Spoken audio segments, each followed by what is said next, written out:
Domingo à noite, 19 de março de 2023. O complexo de apartamentos em Novar, na Flórida, deveria estar em silêncio. Mas às 9 da noite, o som seco de disparos rasgou o ar, seguido por algo ainda pior. O silêncio absoluto de quem sabe que não há mais nada a ser feito. Quando as viaturas do xerife de Santa Rosa chegaram, a cena era caótica, mas visualmente clara. Um homem caído, na varanda, um capuz sobre a cabeça. Sangue. A vítima era Kobe Vincent, de apenas 24 anos. Um jovem pai executado na porta de casa. Para qualquer policial veterano, isso tinha a assinatura clássica de um negócio de rua que deu errado ou um assalto. Violência rápida, fuga imediata. Mas havia um elemento dissonante naquela cena, algo que não se encaixava no padrão de crime aleatório. Ao lado do corpo, encolhida, estava a filha de Kobe, 4 anos de idade. Ela não era apenas uma sobrevivente. Ela era a plateia de um ato final brutal. As câmeras corporais dos policiais capturam um momento em que eles tentam, desesperadamente, blindar a menina do horror a poucos metros de distância. Ei, querida, vem cá. Tá tudo bem. É o tipo de gentileza urgente que tenta salvar a infância de alguém que acabou de ver o pai morrer. Mas então, a cena muda. Entra em foco uma nova personagem, Christy, a avó materna da criança. E é aqui que a história deixa de ser uma tragédia policial e começa a virar um quebra-cabeça psicológico. Christy chega à cena não com o desespero de uma avó, mas com a confusão teatral de uma atriz ruim que esqueceu a fala. As câmeras registram suas primeiras palavras. Ela não corre pra neta. Ela não pergunta sobre o genro. Ela diz, para ninguém em específico, meu Deus, eu testemunhei isso? Não. Eu não sei. Eu não sei. Como alguém não sabe se presenciou um assassinato? A mente humana pode bloquear traumas, claro. Mas a postura de Christy não era de choque catatônico. Era de cálculo. Ela começou a falar. Rápido demais. Preenchendo o silêncio com informações que ninguém pediu. O que aconteceu com Kobe? Ele se envolveu com drogas, maconha, ácido. Eu não falava com ele há 1 ano. Em segundos, com o corpo do pai de sua neta ainda no chão, ela já estava tentando assassinar também a reputação dele. E essa pressa em culpar a vítima foi o primeiro sinal de que aquele tiro não veio de um estranho no escuro, veio de muito mais perto. E se a reação da avó foi estranha, esperem até ver o que a mãe da criança fez quando recebeu a notícia. Porque frieza é uma coisa, mas o que Raquel Moore faria a seguir redefine o conceito de desumanidade. Antes de chegarmos à mãe, precisamos entender o que foi perdido ali. Kobe Vincent não era um santo, ninguém é.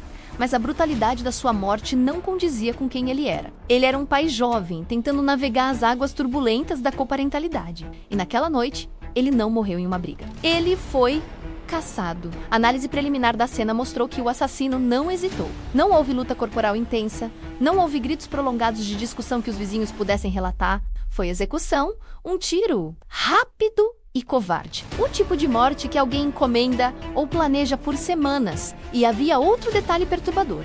Nada foi roubado. Carteira, celular, objetos de valor no apartamento. Se fosse um assalto, foi o pior assalto da história da Flórida. O assassino entrou com um único objetivo, apagar Kobe, e saiu sem levar nada, exceto a inocência da criança que assistiu a tudo. Uma testemunha ocular descreveu ter visto um homem alto, branco, cerca de 1,80 m, saindo calmamente da cena. Caminhando na direção oposta, disse ela ao policial. Não correndo, caminhando. Essa calma indica 2 coisas. Ou o assassino é um psicopata frio, ou ele tinha certeza absoluta de que não seria pego. Enquanto a perícia marcava as evidências e cobria o corpo, a narrativa que a avó Christy tentou plantar, drogas, dívidas, vida perigosa menos, começava a desmoronar diante da realidade física. Não havia drogas espalhadas, não havia sinais de gangue, havia apenas um pai morto e um atirador que saiu andando. A polícia precisava de um motivo, e como dizem na investigação de homicídios, se não foi por dinheiro, foi por ódio. E o ódio geralmente mora na casa ao lado, ou na casa onde a vítima costumava dormir. Era hora de notificar a ex-companheira de Kobe, Raquel Moore. A mãe da menina, a mulher que havia acabado de perder o pai de sua filha, a reação dela definiria o rumo de toda a investigação. Mas ninguém, nem o detetive mais cínico, estava preparado para o nível de gelo que encontrariam do outro lado da porta. Mas antes de batermos na porta de Raquel, precisamos olhar para a única pessoa que viu a verdade nua e crua. A filha de 4 anos. Existe um mito comum de que crianças pequenas não são testemunhas confiáveis, que elas confundem fantasia com realidade, que inventam monstros onde não existem. Mas a ciência forense diz o contrário. Crianças dessa idade podem errar datas ou confundir a cor de uma camisa, mas elas são excepcionalmente precisas em captar a essência de um evento traumático. Elas não têm o filtro social que nós adultos temos. Elas não sabem mentir para proteger um álibi ou manipular uma narrativa. Para elas, o mundo é literal. Naquela noite, aquela menina não viu um homicídio doloso qualificado. Ela viu o pai cair. Ela viu um homem com uma coisa na mão. O cérebro dela gravou flashes, sons e sensações com uma nitidez aterrorizante, mesmo que ela não tivesse o vocabulário para descrever. A polícia sabia disso. Eles sabiam que tinha uma câmera viva na cena. Mas como extrair essa informação sem traumatizar ainda mais a vítima é um campo minado. Qualquer pergunta errada pode contaminar a memória dela ou fazê-la se fechar para sempre. Enquanto a menina era levada na viatura, longe do corpo do pai, ela estava em silêncio. Um silêncio que os adultos ao redor interpretaram como choque, mas na verdade, ela estava apenas guardando a peça final do quebra-cabeça. Ela tinha visto o rosto, ou parte dele, ela tinha ouvido a voz. E, mais importante, ela conhecia os monstros que orbitavam a vida de sua mãe. A polícia ainda não sabia, mas aquela criança de 4 anos estava prestes a se tornar a detetive mais eficiente do caso. Enquanto os peritos recolhiam cápsulas de bala, ela carregava a prova definitiva na sua memória recente. Só que, para a polícia chegar até essa memória, eles primeiro teriam que passar pela barreira humana que tentaria, a todo custo, impedir que a verdade viesse à tona. A própria mãe da criança. A visita de notificação de óbito é, sem dúvida, a tarefa mais pesada de um policial. Você bate na porta de alguém para destruir o mundo dessa pessoa. Geralmente, o que segue é choro, negação, gritos ou um silêncio catatônico de dor.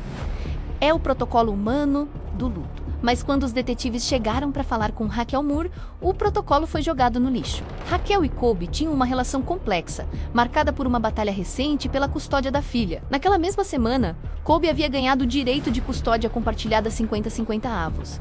Uma vitória para ele, uma derrota amarga para ela. Mas ainda assim, ele era o pai da criança dela. Quando o policial soltou a frase pesada, Colby faleceu. A reação de Raquel foi nula. Não houve choque, não houve como assim, não houve meu Deus e minha filha. Houve apenas uma aceitação imediata, quase burocrática. E então, a pergunta que fez os detetives trocarem olhares discretos de alerta. Você conhece alguém que gostaria de machucá-lo? Perguntou o oficial. Não, respondeu ela, sem hesitar. Eu o afastei da minha vida o máximo possível. E logo em seguida, emendou. Então, eu devo ligar para alguém e dizer: ei, a semana não deu certo, pego minha filha de volta? A semana não deu certo. Ela se referiu à execução brutal do pai de sua filha como: a semana não deu certo. Como se fosse um pneu furado ou uma chuva que cancelou um piquenique. A preocupação dela não era com a morte, era com a logística. A custódia tinha acabado de voltar para ela por eliminação do concorrente, e ela queria garantir a posse. Naquele momento, na varanda da casa dela, a máscara caiu. Ninguém é tão frio assim, a menos que já soubesse que a notícia chegaria. Para Raquel, aquilo não era uma surpresa, era uma confirmação de entrega. O pacote tinha sido despachado, mas ela achava que sua frieza passaria como choque. Ela estava muito enganada. Para a polícia, a indiferença é tão suspeita quanto uma confissão, e eles a convidaram para ir à delegacia. Não como viúva enlutada, mas como a peça central de um quebra-cabeça macabro. A sala de interrogatório é um palco e Raquel entrou nela pronta para atuar. O papel que ela escolheu? A ex-mulher exausta, vítima de um homem problemático, que agora só queria seguir em frente. Ela sentou na cadeira, cruzou os braços e começou a pintar o retrato de Colby. Segundo ela, ele era um monstro viciado, instável, envolvido com gente perigosa. A mesma história que a avó tentou vender na cena do crime. Coincidência? Dificilmente ensaiado? Provavelmente, ela falava com uma fluidez irritante sobre como Colby usava ácido, maconha, como ele era imprudente. A estratégia era clara. Se Colby era um bad boy, então sua morte era inevitável. Ele procurou isso, era o subtexto de cada frase dela. Ela tentava transformar a vítima em réu. Mas os detetives já estavam passos à frente. Enquanto ela falava, eles já tinham puxado o histórico de chamadas e mensagens dela. E havia um nome que piscava como um neon vermelho nos relatórios. Jason Curtis, o ex-padrasto de Raquel. Um homem com um histórico de violência no Alabama. Um homem que, curiosamente, Raquel tinha contatado diversas vezes nas horas que antecederam o crime. O detetive decidiu soltar a primeira bomba. Ele se inclinou na mesa, olhou nos olhos dela e disse, com a certeza de quem tem um Royal Flash na mão: sabemos exatamente quem matou Colby e sabemos que você tem se comunicado com ele. A reação de Raquel foi uma aula de improviso ruim. O rosto dela não mostrou medo do assassino, mas medo de ser pega. A engrenagem no cérebro dela girou visivelmente. Eu sabia que era algo relacionado a ele. Ela gaguejou, mudando a tática em tempo real. Ele me ligou ontem à noite e disse: tenho que ir, tenho que sumir. De repente, a narrativa mudou. Agora ela não era mais a ex-distante. Agora ela admitia contato com o principal suspeito logo após o crime. Mas ela ainda tentava se distanciar. Eu disse que pagaria a gasolina dele se isso significasse que eu não teria que molhar meus lençóis de medo. Pagaria a gasolina? Ela acabou de admitir financiar a fuga de um homem que ela suspeitava ter feito algo terrível. A mentira estava ficando curta e o cobertor não cobria mais os pés. Raquel estava se enrolando na própria teia e os detetives estavam apenas puxando o fio. Vamos parar um segundo e analisar o que está acontecendo na cabeça de Raquel, porque isso não é apenas uma mentira comum, é um padrão patológico. Na psicologia criminal, existe um perfil conhecido como um manipulador vitimista. É alguém que, quando confrontado com seus erros, inverte a realidade para se colocar como a parte ofendida. Raquel fez exatamente isso. Primeiro, a vítima era Colby, mas por culpa dele mesmo, segundo ela. Depois, a vítima passou a ser ela, molhando os lençóis de medo de um homem perigoso. Mas perceba a contradição. Se ela tinha tanto medo de Jason Curtis, por que manter contato constante? Por que oferecer dinheiro para a gasolina? O medo real paralisa ou faz fugir? O medo fingido negocia. Raquel estava tentando usar Jason como um bode expiatório conveniente. Foi ele, aquele homem louco do Alabama. Eu não tenho nada a ver com isso. Ela achava que poderia sacrificar o peão para salvar a rainha, mas ela ignorou um detalhe crucial. Crimes por encomenda raramente são unilaterais. O executor precisa de um motivo, e Jason não ganhava nada matando o ex-namorado da ex-enteada, a menos que fosse para agradá-la. Essa dinâmica sugere uma relação de dependência tóxica. Raquel sabia quais botões apertar em Jason. Ela sabia que ele tinha um histórico violento e usou isso como uma arma carregada. Ela não precisava puxar o gatilho se pudesse convencer alguém de que puxá-lo era um ato de proteção ou justiça. É a terceirização da culpa. Na mente dela, ela continuava limpa. Afinal, ela estava em casa cuidando da vida, enquanto o trabalho sujo acontecia a quilômetros de distância. Só que a lei não faz distinção entre a mão que segura a arma e a voz que dá a ordem.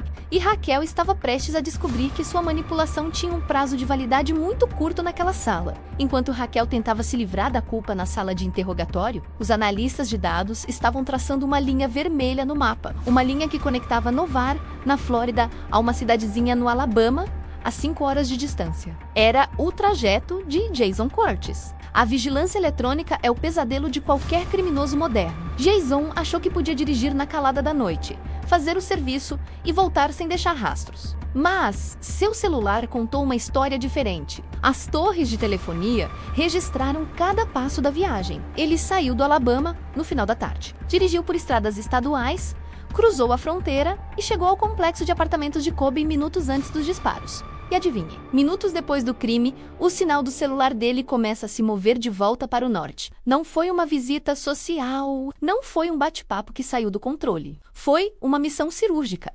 Entra, mata, sai! Mas por que Jason? Ele era o ex-padrasto de Raquel. Não era o pai, não era o namorado atual, era uma figura do passado. Que tipo de lealdade distorcida faria um homem dirigir 10 horas? Ida e volta para executar um rapaz de 24 anos que ele mal conhecia? A resposta não estava na estrada, mas nas mensagens que cruzavam o espaço digital entre o carro dele e o celular de Raquel. Enquanto ele dirigia, ela não estava dormindo. Ela estava guiando. A polícia agora tinha a certeza física. Jason estava na cena.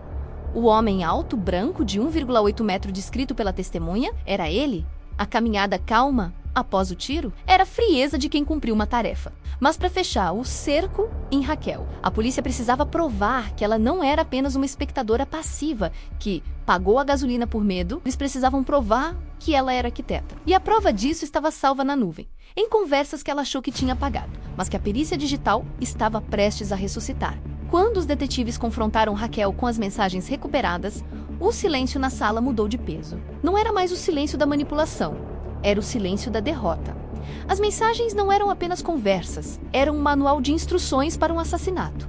Meses antes do crime, Raquel já enviava fotos detalhadas do apartamento de Colby para Jason. Não fotos da decoração. Fotos de pontos de acesso, da varanda, do estacionamento. Ela estava fazendo o reconhecimento do terreno para o atirador. Aqui é onde ele fuma, aqui é escuro o suficiente. Ela desenhou o mapa da morte do pai da sua filha e a linguagem. Eles usavam códigos que, de tão óbvios, chegavam a ser ridículos. Jason perguntava sobre levar as ferramentas certas. Raquel respondia discutindo opções de ferramentas. Ninguém dirige 5 horas para consertar uma pia no meio da noite. As ferramentas eram armas calibres silenciadores, mas o golpe de misericórdia veio na confirmação financeira. Raquel não apenas pagou a gasolina depois do fato. Havia registros de transferências e promessas de pagamento anteriores. Ela estava financiando a operação logística da execução. Eu não sabia que ele ia matá-lo. Ela insistiu, com lágrimas que não convenciam nem a ela mesma. Eu só queria que ele desse um susto. Um susto! Com uma arma,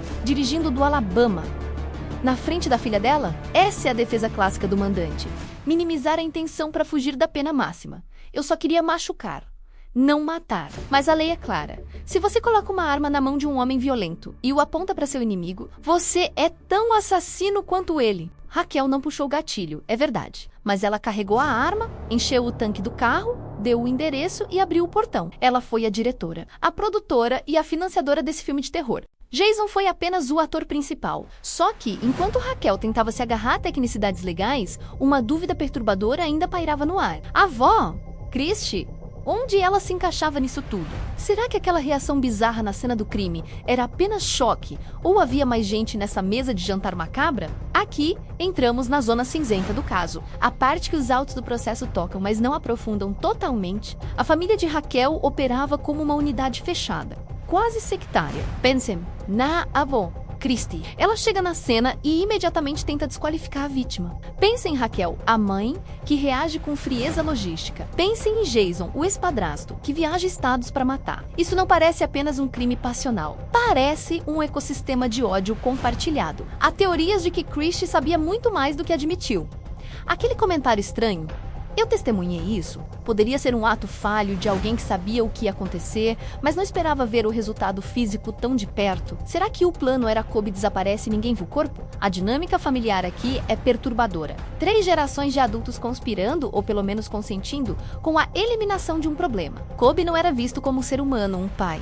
Ele era um obstáculo, um estorvo na batalha da custódia que precisava ser removido. E o mais assustador é o silêncio que se seguiu entre eles. Ninguém entregou ninguém de imediato. Havia um pacto implícito, nós contra ele. Mesmo após a prisão, as lealdades demoraram a quebrar. Isso sugere anos de doutrinação mútua, onde a moralidade externa não se aplicava dentro daquela casa. Eles criaram sua própria lei, mas todo pacto tem um elo fraco. E, ironicamente, o elo que quebraria esse ciclo de mentiras não era um dos adultos conspiradores. Era a única pessoa naquela família que ainda não tinha sido corrompida pelo ódio. A menina de 4 anos, enquanto os adultos jogavam xadrez com a polícia, ela guardava a verdade simples e brutal que faria o checkmate. Raquel tinha advogados. Jason tinha o silêncio. A avó tinha a confusão. Todos eles tinham estratégias para escapar da verdade. Mas a justiça veio do banco de trás de uma viatura policial, na voz de uma criança que mal sabia amarrar os sapatos. Durante o trajeto para a casa de parentes, longe da cena do crime, a menina finalmente falou. Não foi um depoimento formal. Não houve juramento sobre a Bíblia. Foi apenas um comentário inocente, puro e devastador. A avó Christy, talvez tentando sondar o que a neta sabia, ou talvez apenas por nervosismo, perguntou se ela tinha visto algo. A resposta da menina foi cirúrgica. O papai está dormindo na varanda. E então, o detalhe que fechou o caixão de todos os envolvidos. Ela descreveu quem fez o pai dormir. Ela reconheceu o homem. Era o vovô Jason. Não era o estranho, não era um assaltante mascarado, era o vovô. O homem que frequentava a casa dela, o homem que a mãe dela chamou. Para uma criança, a traição é incompreensível. Por que o vovô machucaria o papai? Essa frase, dita com a simplicidade de quem descreve um desenho animado, destruiu qualquer álibi que Raquel e Jason pudessem inventar. Colocava Jason na cena, com a arma, executando o ato, visto pelos olhos da única pessoa que não tinha motivos para mentir. A polícia agora tinha tudo. Um motivo custódia, a logística mensagens e GPS, o executor Jason e a mandante Raquel. Mas a peça que amarrou tudo, que transformou suspeitas em certeza absoluta, foi a memória visual de uma menina de 4 anos. Ela salvou a memória do pai ao condenar a própria mãe. E o peso dessa ação é algo que ela só vai entender muitos anos depois. A justiça no papel foi feita. Raquel Moore foi condenada por assassinato premeditado em primeiro grau. Sentença: prisão perpétua. Jason Curtis, o executor que viajou 5 horas para matar por encomenda, recebeu o mesmo destino. Eles vão passar o resto dos seus dias em celas de concreto, pagando pelo que fizeram naquela noite de domingo. Mas sentenças judiciais não curam traumas. A filha de Colby, a verdadeira heroína e vítima dessa história, foi adotada pela família paterna. Ela tá segura agora, longe da toxicidade da mãe e da avó. Ela vai crescer cercada de pessoas que amavam o pai dela. Mas há uma cicatriz invisível que nenhum juiz pode apagar. Ela crescerá sabendo que a mãe dela não apenas falhou em protegê-la, mas ativamente planejou a morte do pai dela na frente dela. Como você processa isso na adolescência? Como você confia em alguém depois disso? O caso de Colby Vincent é um lembrete brutal de que o mal nem sempre tem cara de monstro. Às vezes, ele tem a cara da mãe que pergunta sobre a custódia antes de perguntar sobre a morte. Às vezes, tem a cara da avó que finge demência na cena do crime. E a pergunta que fica, a que vai ecoar na cabeça de quem acompanhou esse caso é: se a menina não tivesse falado, se ela tivesse dormindo, será que eles teriam escapado? Quantos crimes perfeitos existem por aí, apenas porque não havia uma criança de 4 anos acordada para ver a verdade? Isso é algo para se pensar antes de dormir hoje à noite. Se você gosta de casos que desafiam a lógica e exploram o lado mais sombrio da mente humana, se inscreva agora no Curiosidade Proibida. Ative o sino porque a próxima história vai fazer essa parecer um conto de fadas. Comente aqui embaixo, você acha que a avó deveria ter sido condenada também? Quero ler sua teoria. Até a próxima investigação.